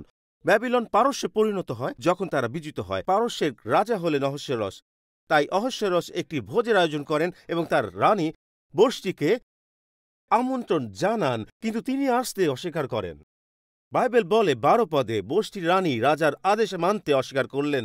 এরপর রাজা প্রচণ্ড রেগে গেলেন এবং তার ক্রোধ জ্বলে উঠল। এটা ছিল প্রথম অধ্যায়। দ্বিতীয় অধ্যায়, রাজা প্রচণ্ড ক্ষিপ্ত হলেন এবং নতুন রানী খুঁজতে শুরু করলেন। মর্দখয় শুনলেন যে পারস্যে আক্ষরিক অর্থেই এখন একটা ট্যালেন্ট শো চলছে, তাই তিনি বললেন, চলো কাউকে এখানে সিংহাসনে বসাতে হবে। তাই সে তার জিহুদি ভাতিজিকে অর্থাৎ ইস্টেরকে নিয়ে আসে এবং বলে, আমি চাই তুমি এই প্রতিযোগিতায় অংশগ্রহণ করো, কিন্তু যদি সেখানে যাও তুমি বলতে পারবে না যে তুমি জিহুদি। তাই তুমি সেখানে যাবে, তারা তোমার উপর প্রসাধনী ব্যবহার করবে, তোমাকে হাঁটতে হবে, সুন্দর দেখতে হবে এবং ভালো কথা বলতে হবে, কিন্তু তাদের বলো না যে তুমি জিহুদি। ঈশ্বর আশ্চর্যজনকভাবে কাজ করেন। ইস্টের রানীর প্রতিযোগিতায় অনুগ্রহ লাভ করে, তাকে বেছে নেওয়া হয় এবং এখন প্রাসাদে একজন জিহুদি রয়েছে, কিন্তু কেউ তা জানে না, শুধু তার কাকা মর্দখয় ছাড়া। মর্দখয় প্রতিদিন আসত। দ্বিতীয় অধ্যায়, প্রস্তুত হন। প্রথম আশ্চর্যজনক ঘটনা ঘটছে। সিংহাসনে একজন জিহুদি রয়েছে, যার সেখানে থাকার কথা ছিল না। মর্দখয় প্রতিদিন রাজদ্বারে জানালা দিয়ে হেঁটে তার ভাগ্নির খোঁজ নিতে যেতেন এবং একদিন যখন তিনি সেখানে বসেছিলেন, তখন তিনি শুনতে পান যে অহস্যেরসের বিরুদ্ধে একটি হত্যার ষড়যন্ত্র করা হচ্ছে। মর্দখয় ইস্টেরকে বলেন, ইস্টের রাজাকে বলেন, এবং এটি লেখা হয়, এটি মিস করবেন না, এটি ইতিহাসের এই বিরক্তিকর বইতে লেখা হয়। শুনুন দ্বিতীয় অধ্যায়ের দ্বিতীয় পদ। সেই দিনগুলোতে যখন মর্দখয় রাজদ্বারে রাজার পাশে বসেছিলেন, তখন বিগথন এবং তেরস, যারা দরজা পাহারা দিত, ক্রোধান্বিত হয়ে রাজাকে হত্যা করার ষড়যন্ত্র করল। কিন্তু এই ষড়যন্ত্র মর্দখয় জানতে পারলেন। তিনি ইস্টারকে বললেন, ইস্টের রাজাকে মর্দখয়ের নামে জানালেন। যখন এই ষড়যন্ত্র তদন্ত করা হলো এবং সত্য বলে প্রমাণিত হলো, তাদের দুজনকেই ফাঁসিতে ঝুলিয়ে দেওয়া হলো এবং তারপর যা হলো এটি রাজ্যের ইতিহাসের পুস্তকে রাজা উপস্থিত থাকার সময় লেখা হলো। ঠিক আছে, এটিকে রেখে দিন। সবাই এখনো আমার সঙ্গে আছেন? ঠিক আছে, এবার আমরা এগোচ্ছি অধ্যায় 3-এ। কোনো এক কারণে রাজা দুষ্ট হামানকে, হিটলারের মতো এক শাসককে ক্ষমতার আসনে উন্নীত করলেন। প্রতিবার যখন হামন রাজদ্বারে আসত, সবাই তার সামনে নত হতো, শুধুমাত্র মর্দখয় ব্যতীত। মর্দখয় ঈশ্বরের বাক্যের কারণে তাকে প্রণাম করতে পারেননি। আমি তোমার সামনে নত হতে পারি না, তুমি কেবল একজন মানুষ। আমি কেবল ঈশ্বরের সামনে নত হই। হয়তো আমি বাবিল বা পারস্যে আছি, কিন্তু আমি জানি আমার নাম মহিমার তালিকায় লেখা আছে, তাই আমি তোমার সামনে নত হতে পারি না। কিন্তু দুষ্টু হামন এতটাই ক্রোধান্বিত হলো যে সে শুধু মর্দখয়কে হত্যা করতে চাইল না, বরং সে সমস্ত জিহুদিকে ধ্বংস করতে চাইল। জিহুদিদের বিরুদ্ধে এটি প্রথম গণহত্যার পরিকল্পনা ছিল। এখানে এটি এসেছে 3 অধ্যায়ের 6 পদ। সে মর্দখয়ের উপর হাত তুলতেও ঘৃণা করত। তারা তাকে বলল, মর্দখয়ের জাতির মানুষ কারা? তাই হামন একজন ইহুদিকে ধ্বংস করতে চাইল। জিহুদিদেরকে এটাকে গণহত্যা বলে। মর্দখয়ের জাতির মানুষ, যারা পুরো অহস্যেরসের রাষ্ট্র জুড়ে ছিল, যা 127টি প্রদেশ। হামন যখন রাজা অহস্যেরসকে বলল, আপনার রাজ্যের বিভিন্ন জাতির মধ্যে একটি জাতি আমাদের মধ্যে ছড়িয়ে রয়েছে, অন্য সব জাতি থেকে তাদের নিয়ম কানুন আলাদা এবং তারা রাজার আইন মানে না, কাজেই তাদের বাঁচতে দেওয়া রাজার পক্ষে ভালো হবে না। রাজার যদি ভালো মনে হয়, তবে দেখুন কি বলছে, তাদের ধ্বংস করে ফেলবার জন্য একটি হুকুম জারি করা হোক। তাতে রাজভাণ্ডারে রাখবার জন্য রাজার কাজ পরিচালনাকারীদের হাতে আমি 390 টন রূপা দেব। 10 পদে, রাজা তখন নিজের আঙ্গুল থেকে স্বাক্ষর দেবার আংটি খুলে নিয়ে জিহুদিদের শত্রু অগাগীয় হম্মদাথার ছেলে হামনকে দিলেন। ঠিক আছে, সবাই এখন আমার সঙ্গে আছেন? ঠিক আছে, শুধু 6 অধ্যায় পর্যন্ত অপেক্ষা করুন, এটি অসাধারণ হয়ে উঠবে। এবার শুরু করছি অধ্যায় 4। মর্দখয় বুঝতে শুরু করলেন কেন প্রাসাদে একজন জিহুদি রয়েছে। এটি প্রধান পরিকল্পনা। ইস্টের সেখানে এই ভাবনাই নেই, ওহ আমি তো রানী। না, তিনি এর জন্য সেখানে নেই, তিনি একটি বৃহত্তর উদ্দেশ্যের জন্য সেখানে আছেন। কেবল সুন্দরী হওয়ার জন্য সেখানে নেই, কারণ সেখানে ঈশ্বর তাকে রেখেছেন। আপনি ওয়াল স্ট্রিটে কেবল আপনার এমবিএর জন্য নেই, ঈশ্বর আপনাকে সেখানে রেখেছেন। আপনি নিক্স, নেটস, রেঞ্জার্স, আইল্যান্ডার্সের জন্য খেলছেন না কারণ আপনি এত ভালো হকি খেলোয়াড় বা আপনি 6 ফুট 10 ইঞ্চি নন। ঈশ্বর আপনাকে সেখানে রেখেছেন। চিৎকার করা বন্ধ করুন, ঠিক আছে? ইস্টের প্রায় ভুলতে বসেছিলেন কেন তিনি রাজপ্রাসাদে আছেন। মর্দখয় তাকে মনে করিয়ে দিলেন, কাপুরুষের মতো আচরণ করো না, ঈশ্বর তোমাকে এখানে রেখেছেন। এবং মর্দখয় বললেন, যদি তুমি জিহুদীদের জন্য না দাঁড়াও তবে তুমি নিজেই ধ্বংস হবে, কিন্তু ঈশ্বর অন্য কাউকে, অবশ্যই অবশ্যই অন্য কাউকে উত্তোলন করবেন। শুনুন এটি। তাই তিনি বললেন, তোমাকে সেখানে রাখা হয়েছে সেই বিখ্যাত বাক্য এই সময়ের জন্যই। ইস্টের এখানে সাহস খুঁজে পেলেন। জিহুদীদের বললেন উপবাস ও প্রার্থনা করতে, যেমন আমরা করব, এবং তিনি রাজার কাছে যাবেন এবং তার বিখ্যাত বাক্য বলবেন, আমি যদি বিনষ্ট হই তবুও হই, কিন্তু আমি সেখানে যাচ্ছি। অধ্যায় 5। তুমি রাজাদের সামনে হঠাৎ করে প্রবেশ করতে পারবে না, তাকে তার রাজদণ্ড প্রসারিত করতে হবে। তাই ইস্টের প্রবেশ করলেন এবং তিনি তা করলেন। তিনি রানী ইস্টেরের প্রতি রাজদণ্ড প্রসারিত করলেন। ইস্টের এগিয়ে এসে তার সাথে কথা বললেন এবং তিনি ইস্টেরকে বললেন, আমি তোমাকে রাজ্যের অর্ধেক পর্যন্ত দান করব। এখন যদি আমি ইস্টেরের স্থানে থাকতাম আমি বলতাম, জিহুদীদের রক্ষা করুন, কিন্তু তিনি বললেন, আমি একটি ভোজ আয়োজন করতে চাই। আমি ভাবছি, ভোজ? সত্যি কি? আরে মেয়ে, জিহুদীদের রক্ষা করো।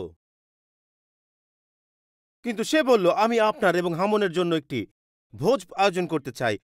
মনে হলো সে কিছুটা ভয় পেয়ে গেল। তাই রাজা আবার ভোজের সময় জিজ্ঞাসা করলেন, আমি তোমাকে রাজ্যের অর্ধেক পর্যন্ত দিয়ে দেব। এবং সে বলল, এটাই আমি চাই, আপনি আগামী রাতেও আরেকটি ভোজে আসুন। আমি ভাবছি, ইস্টের ইস্টের সময় শেষ হয়ে আসছে, এগিয়ে যাও মেয়ে, তোমাকে এটি সঠিকভাবে করতে হবে। এখানে মানুষ মারা যাচ্ছে, এটাই লেখা আছে। যখন হামন দ্বিতীয় ভোজ সম্পর্কে শুনল, সেদিন আনন্দিত ও সন্তুষ্ট হয়ে বেরিয়ে গেল। কিন্তু যখন হামন মর্দখয়কে দেখল, যে ব্যক্তি রাজদ্বারে তার সামনে নত হয়নি, না দাঁড়িয়েছিল, না কাঁপছিল, তখন হামন মর্দখয়ের বিরুদ্ধে ক্রোধে পরিপূর্ণ হয়ে উঠল।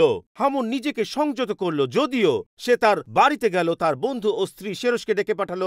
তারপর হামন তাদের কাছে তার ঐশ্বর্যের মহিমা, তার পুত্রদের সংখ্যা, প্রতিটি ঘটনা যেখানে রাজা তাকে সম্মানিত করেছেন, কিভাবে তিনি তাকে উন্নীত করেছেন তা বর্ণনা করলো। এখন দেখুন কিভাবে পরাক্রমশালী পতনের দিকে যাচ্ছে। এটাই আসছে, কিভাবে তিনি তাকে রাজপুত্র ও রাজ্যের চাকরদের ঊর্ধ্বে উন্নীত করলেন। এবং হামন আরো বলল, কেবল তাই নয়, রানী ইস্টের যে ভোজ দিয়েছিলেন তাতে আমি ছাড়া আর কাউকেই রাজার সঙ্গে নিমন্ত্রণ করা হয়নি। তাদের তিনি কালকেও রাজার সঙ্গে আমাকে নিমন্ত্রণ করেছেন। তবে এই সবকিছুর পরেও একদমই আমি সন্তুষ্ট নই, যখনই আমি দেখি যে মর্দখয় সেই ইহুদি যে কিনা রাজদ্বারে বসে আছে।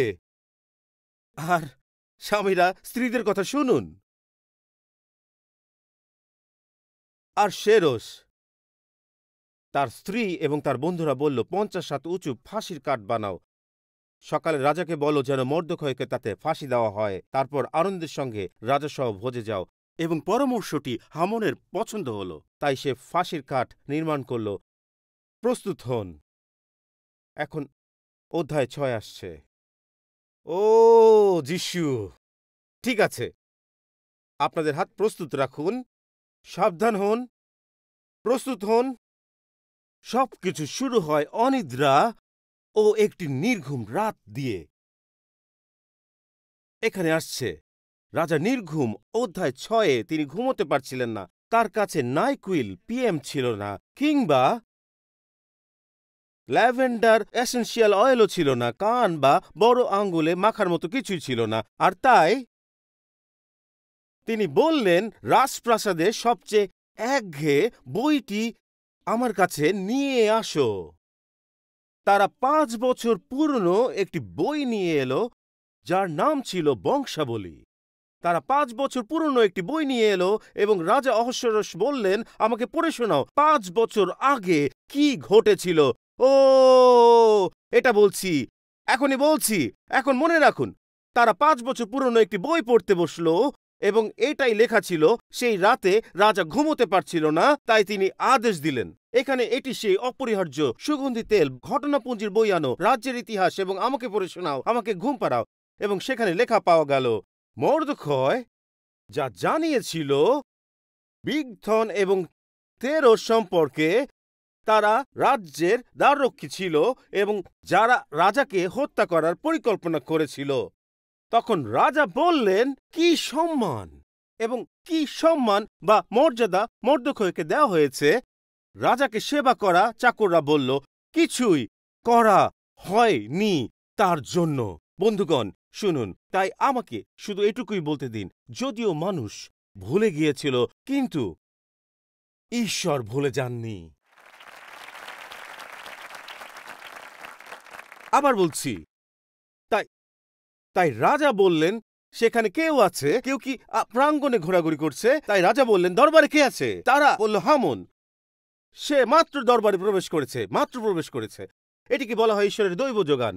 একটি নিদ্রাহীন রাতে একটি বই খোলা, তার চোখগুলো খোলা রাখা, স্বর্গদূতরা 5 বছর আগে সেই বইটি এখনই তার সামনে নিয়ে আসা। হামান, তুমি অনেক অহংকারী, আমি তোমাকে রাজ দরবারে নিয়ে যাব।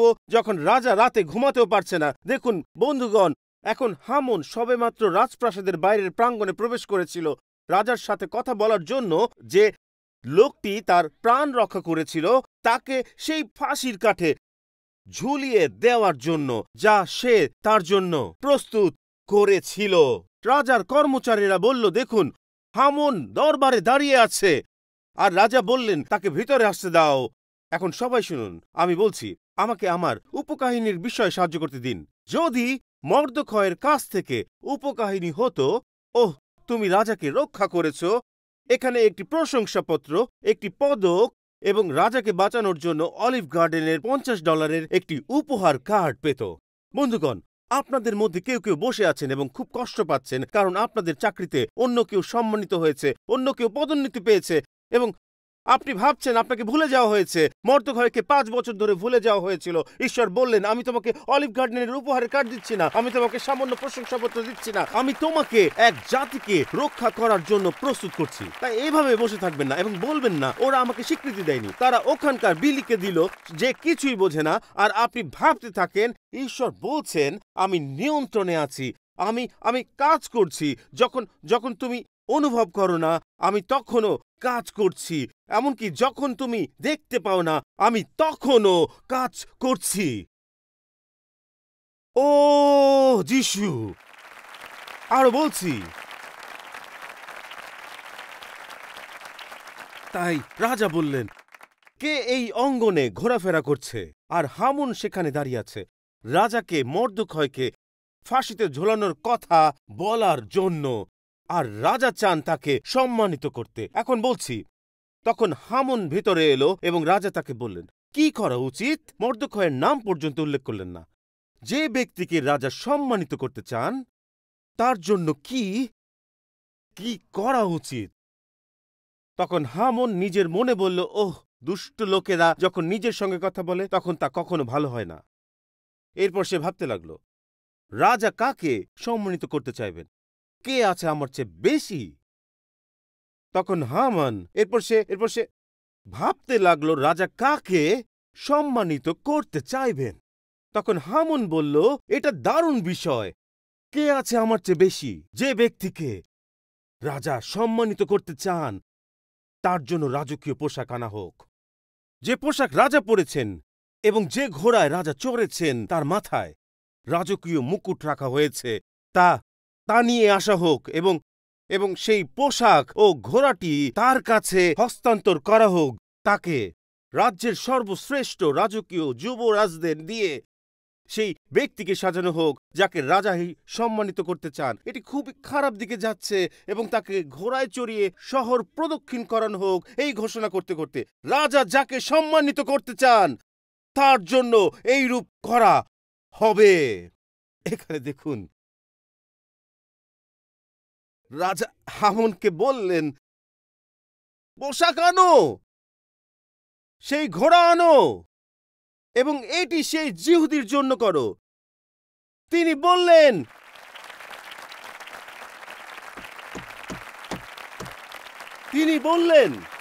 সেই ইহুদির জন্য করো যে তোমাকে প্রণাম করে না, যার জন্য তুমি ফাঁসির কাঠ তৈরি করেছো, সেই জিহুদির জন্য করো। তারপর তিনি এটিও বললেন এবং আমি ভালোবাসি যে তিনি এটিও উল্লেখ করেছেন যে ব্যক্তি ফটকে বসে আছে তিনি বিরক্ত যে সে ফটকে বসে থাকে, কারণ প্রতিবার সে যখন হেঁটে যায় সে সেখানে এভাবেই বসে থাকে। প্রতিবার যখন সে পাশ দিয়ে যায় সে কঠোর দৃষ্টিতে তাকিয়ে থাকে। তারপর সে বলে ফটকে বসে থাকা সেই ইহুদিকে নিয়ে এসো এবং তুমি যা কিছু বলেছো তার একটিতেও কিছু কম করো না। আমি বলছি,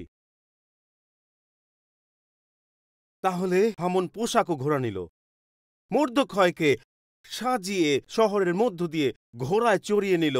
আপনারা বুঝতেই পারছেন সেই ঘোষণা ভালো ছিল না। আর এভাবেই করা হবে সেই মানুষের জন্য যাকে রাজা সম্মান দিতে চান। আপনারা জানেন এটি ভালোভাবে শেষ হয়নি। আর বন্ধুগণ, এটি এটি এটি চমৎকার বিষয়।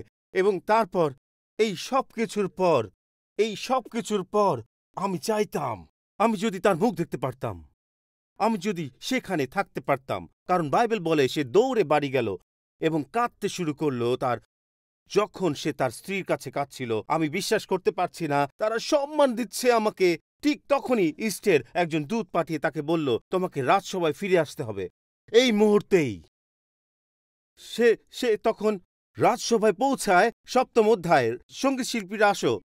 মনে রাখুন এই বইতে ঈশ্বরের নাম নেই, কিন্তু তিনি সর্বত্র উপস্থিত আছেন এই বইতে।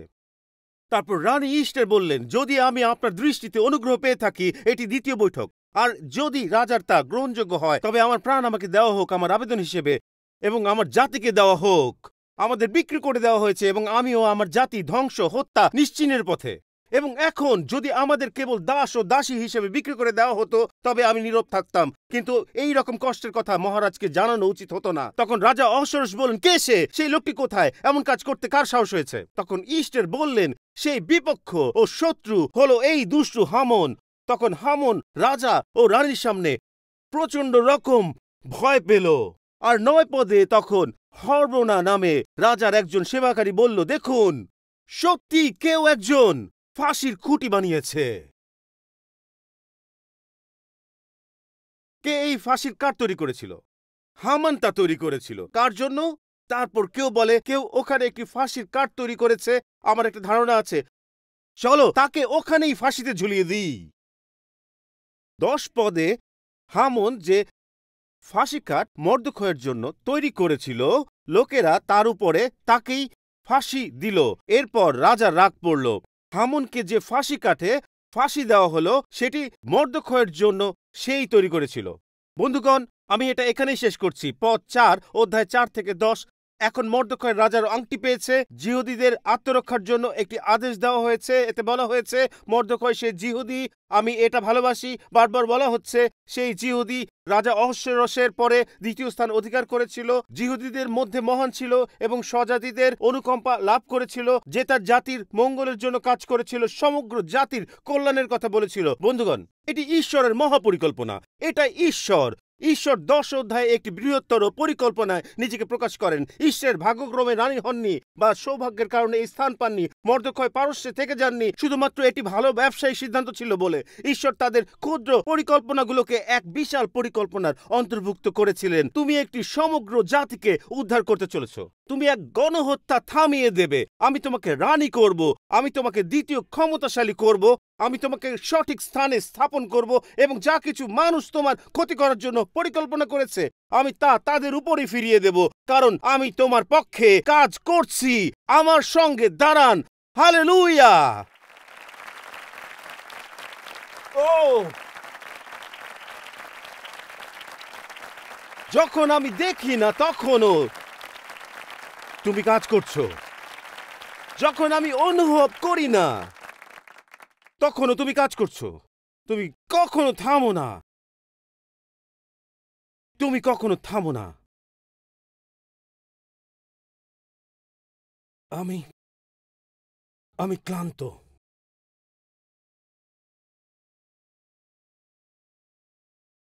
আমি কি আপনাকে খুব দ্রুত কিছু বলতে পারি? যদি আপনি আজ এখানে থাকেন এবং খ্রিস্টকে না জানেন, আপনি কি সত্যি মনে করেন যে আপনি দুর্ঘটনাবশত এখানে এসেছেন? না, আসেননি।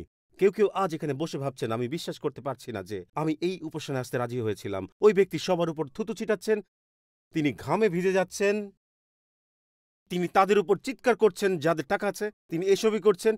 সত্যি আপনি ভাবছেন আজ এখানে আসার জন্য ঈশ্বর আপনার পদক্ষেপ পরিচালনা করেছেন। শুনুন, আপনি হয়তো দেশের বিভিন্ন স্থান থেকে বা বিশ্বের অন্য কোনো জায়গা থেকে দেখছেন, কেউ হয়তো আপনাকে এটি পাঠিয়েছে। আর আমি আপনাকে বলতে এসেছি, আপনি হয়তো এমন একটি কাজে রয়েছেন বা এমন একটি শিল্পে রয়েছেন যা ঈশ্বরহীন। আপনার গল্পগুলো হলো দানিয়েল, যোসেফ এবং ইষ্টের। এটি ঈশ্বর বলছেন, আমার নাম হয়তো উল্লেখ করা হয়নি, তবে বাস্তবে একমাত্র সময় যখন আমার নাম উল্লেখ করা হয় সেটা ঠিক আছে। ঈশ্বর বলেন, কারণ শাস্ত্রের বাক্যগুলো সেখানে লাগানো নেই। আর আপনাদের মধ্যে কিছুজন ভাবছেন আমি শুধু একটি মণ্ডলীতে কাজ করতে চাই। শুনুন, কখনো কখনো মণ্ডলীগুলো অন্য যে কোনো কিছুর চেয়ে কঠিন হতে পারে। নিজের স্থানে থাকুন এবং বুঝতে শিখুন। ইষ্টের পুস্তকের 10টি অধ্যায় আছে যা বলে যে যখন আপনি তা অনুভব করেন না তখনও তিনি কাজ করছেন, যখন আপনি তা দেখেন না তখনও তিনি কাজ করছেন। তিনি কখনোই আপনার পক্ষে কাজ করা বন্ধ করেন না। আমি এটা বলতে খুব শক্ত অনুভব করছি। একটু পরে আমি চাই আমরা এটি গাই, মূল অংশ এবং ধোয়া পর্যন্ত করি। মূল অংশ এবং ধোয়া, মূল অংশ এবং ধোয়া। এখন এখন আমাকে শুধু এটা বলতে দিন। আপনাদের মধ্যে অনেকে এখনো কাকতালীয় ঘটনা, সৌভাগ্য এবং ভাগ্যে বিশ্বাস করেন, আর আজ কিছু আপনাকে দেখিয়েছি। একই সময়ে কাকতালীয় ঘটনা, সৌভাগ্য, ভাগ্য এবং ঈশ্বর থাকতে পারে না। অসম্ভব। এবং আমার পুয়ের্তো রিকান বন্ধুদের জন্য অসম্ভব।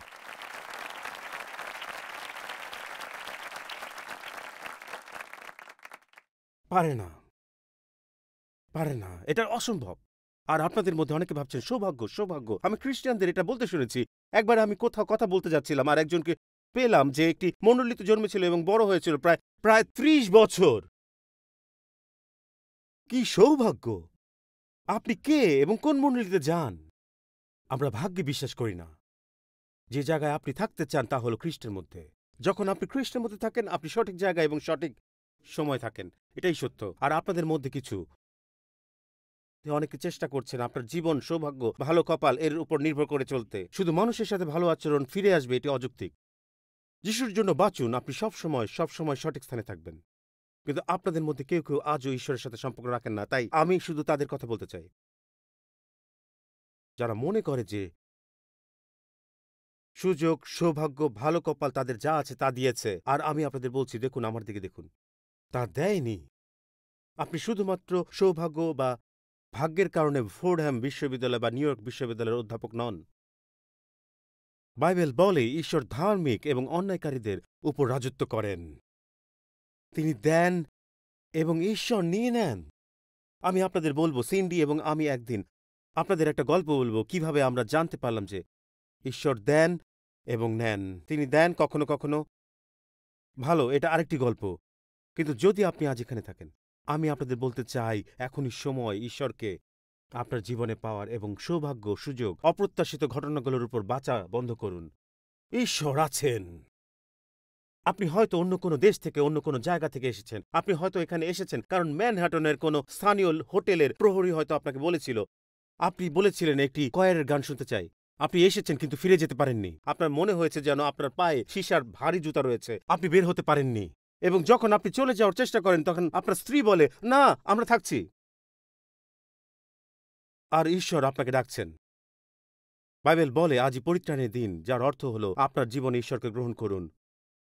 ভাগ্য, কাকতালীয় ঘটনা দূরে সরিয়ে দিন। সেই ভ্রান্ত ধারণাগুলো দূরে রাখুন যে এগুলো আপনার জন্য কিছু করেছে। আপনার জীবনে যা কিছু আশীর্বাদ আছে তা একমাত্র মঙ্গলময় ঈশ্বরের কাছ থেকে এসেছে। এমন এক ঈশ্বর যিনি তা করতে সক্ষম। তাকে আপনার জন্য কাজ করতে দিন। যদি আপনি আজ এখানে থেকে বলেন, আমার জীবনে ঈশ্বরের প্রয়োজন, আমার জীবনে তাকে প্রয়োজন, অনলাইনে বা সশরীরে, আমি চাই ঈশ্বর আসুক এবং আমার ভিতর পরিবর্তন করুক। আমি ভুল জিনিসের উপর জীবনযাপন করছি এবং ভুল জিনিসের উপর আশা স্থাপন করছি। আমি আজ ঈশ্বরের উপর আমার আশা ও বিশ্বাস রাখছি। যদি এটা আপনার জন্য হয়, বিন্দুমাত্র দ্বিধা না করে প্রতিটি চোখ খোলা রাখুন। আমি চাই ঈশ্বর আমার জীবনে আসুন। আপনার হাত উঁচু করে ধরুন, বলুন, আমার জন্য প্রার্থনা করুন। সহযোদ্ধা টিম, যতটা সম্ভব উঁচু করে আপনার হাত তুলুন। আপনারা উপরে রাখুন। আমি দেখতে চাই। সেখানে ওখানে বারান্দাতে হাত উপরে রাখুন। আমি দেখতে চাই। পেয়েছি।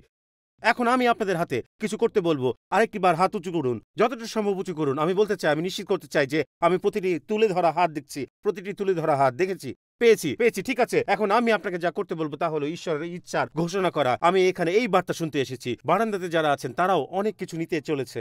অনলাইন আপনি লিখবেন, আমি একটি সিদ্ধান্ত নিচ্ছি, কিন্তু যদি আপনি সেই ব্যক্তি হন এবং আপনি হাত তুলেছেন, তাহলে এখনই আপনার আসন থেকে উঠে আসুন এবং এখানে এসে আমার সাথে সাক্ষাৎ করুন। এটি বলার জন্য আমি বিশ্বাস করি ঈশ্বর আমাকে এই কারণে এখানে এনেছেন। আসুন, বেরিয়ে আসুন, বেরিয়ে আসুন, যত সম্ভব বেরিয়ে আসুন। আসুন বারান্দা থেকে এই মুহূর্তে ঈশ্বরের আসুন। আমি আপনাদের জন্য অপেক্ষা করছি, আমি অপেক্ষা করব। আসুন আসুন মহাশয়, ঈশ্বর আপনাকে নিচে এনেছেন। আসুন মহিলারা, ঈশ্বর আপনাকে এখানে এনেছেন। আসুন, আমি প্রথমেই আপনাকে দেখেছি, ঈশ্বর আপনার হৃদয় স্পর্শ করেছেন। আমি খুব আনন্দিত। আসুন দ্রুত, ঈশ্বর আপনাদের এনেছেন, ঈশ্বর আপনাদের এনেছেন। বারান্দার সবাই, আমরা আপনাদের জন্য অপেক্ষা করছি। স্বামী এবং স্ত্রী একসাথে নিচে এসেছেন, এটা অসাধারণ। আসুন, আমরা আপনাদের জন্য অপেক্ষা করছি। ঈশ্বর কিছু করছেন, ঈশ্বর কিছু করছেন। ঈশ্বর আপনাদের এখানে এনেছেন, ঈশ্বর আপনাদের আজ এখানে এনেছেন। এই বেদির কাছে কতজন আছেন আপনারা? সবাই বন্ধু? হ্যাঁ, সবাই বন্ধু। টিন চ্যালেঞ্জ, হ্যাঁ হ্যাঁ, বুঝতে পেরেছি, ঠিক আছে। এখানে কোনো কাকতালীয় কিছু নেই। ডেভিড উইলকারসন এক কারণে এসেছিলেন এবং আপনি এখানে আছেন কারণ ঈশ্বরের ইচ্ছায় ঈশ্বরদের আহ্বান কার্যক্রম শুরু করেছিলেন। বারান্দার লোকেরা, আমরা আপনাদের জন্য অপেক্ষা করছি। আপনি নিচে আসার পথে আছেন। শুনুন, এখানে কতজন আছেন যারা প্রথমবারের মতো উপাসনে এসেছেন? শুধু আপনার হাত তুলুন। এটা আপনার প্রথমবার। আজ কিভাবে এখানে এলেন? আপনার সবচেয়ে ভালো বন্ধু, সে কি আপনাকে আমন্ত্রণ জানিয়েছিল? তাহলে আপনার সবচেয়ে ভালো বন্ধু আপনাকে উপাসনায় আমন্ত্রণ জানালো, কিন্তু সে নিজেই আসেনি, কিন্তু আপনি বলেন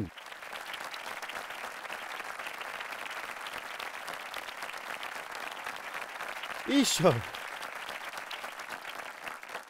ঈশ্বর কখনো কাজ করা বন্ধ করেন না। ঈশ্বর কখনো কাজ করা বন্ধ করেন না। আসুন প্রিয়জনেরা, আসুন আসুন বোন, আসুন। আমি আপনার জন্য অপেক্ষা করছিলাম। আমি আপনাকে দেখেছি, আমি আপনাকে বারান্দায় দেখেছি, আমি আপনাকে বারান্দায় দেখেছি। আসুন আসুন, বারান্দা থেকে আসুন।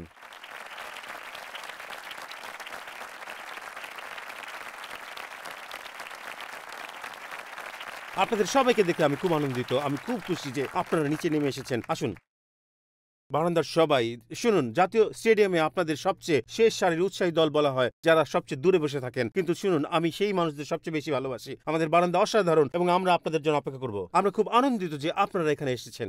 কত আশীর্বাদ! বলুন তো, আরেকবার জিজ্ঞাসা করি, এখানে কতজনের জন্য এটা প্রথমবার? কিভাবে কিভাবে কিভাবে আপনি এখানে এলেন? আপনি আপনি ওকে আমন্ত্রণ জানিয়েছিলেন কি? আপনার দাদু দিদা আপনাকে এখানে আসতে বলেছেন প্রথমবার এখানে, এবং আপনি চলে এলেন। আমি খুব আনন্দিত যে আপনি এসেছেন। আপনি আপনার জীবনের সর্বশ্রেষ্ঠ সিদ্ধান্ত নিতে চলেছেন। আর আমরা এখন যা করব তা হলো আমরা সবাই একসাথে এই প্রার্থনা করব। এটি খ্রিস্টকে আমন্ত্রণ জানানো এবং বলা, আমি আর ভাগ্যের উপর নির্ভর করে বা কোনো দুর্ঘটনাবশত বাঁচছি না। আমি এখন আমার জীবন ঈশ্বরের জন্য বাঁচাচ্ছি। এটাই আমরা বলছি, ঈশ্বর আমার জীবনে এসো এবং আমার ভিতর থেকে পরিবর্তন করো। আমি নতুন করে জন্ম নিতে চাই। শুধু বলুন, আপনার একটি প্রথম জন্ম হয়েছে, এটা হলো আপনার দ্বিতীয় জন্ম আত্মিকভাবে। আসুন সবাই একসাথে এটা বলি, জোরে বলুন। আসুন আমার সাথে প্রার্থনা করুন। প্রিয় প্রভু যীশু, আমি বিশ্বাস করি তুমি ঈশ্বরের পুত্র। আমি বিশ্বাস করি ক্রুশের উপরে তুমি আমার পাপ, আমার লজ্জা এবং আমার অপরাধ গ্রহণ করেছ এবং তুমি মরেছ। তুমি আমার জন্য নরকের মুখোমুখি হয়েছ, তাই আমাকে যেতে হবে না। মৃতদের থেকে উঠেছ, আমাকে স্বর্গে একটি স্থান, পৃথিবীতে একটি উদ্দেশ্য এবং পিতার সাথে একটি সম্পর্ক দিতে। আজ প্রভু যীশু, আমার পাপ থেকে মন ফিরিয়েছি আবার জন্মগ্রহণ করতে। আসুন আমার সাথে এখন জোরে বলুন, ঈশ্বর আমার পিতা, যীশু আমার ত্রাণকর্তা, পবিত্র আত্মা আমার সহায়, বাইবেল আমার ঈশ্বর এবং স্বর্গ আমার ঘর। যীশুর নামে আমেন, আমেন, আমেন। হালেলুয়া। আমি খুব খুশি, আমার হৃদয় খুশিতে ভরে গেছে। ঈশ্বর যা করে গেছে।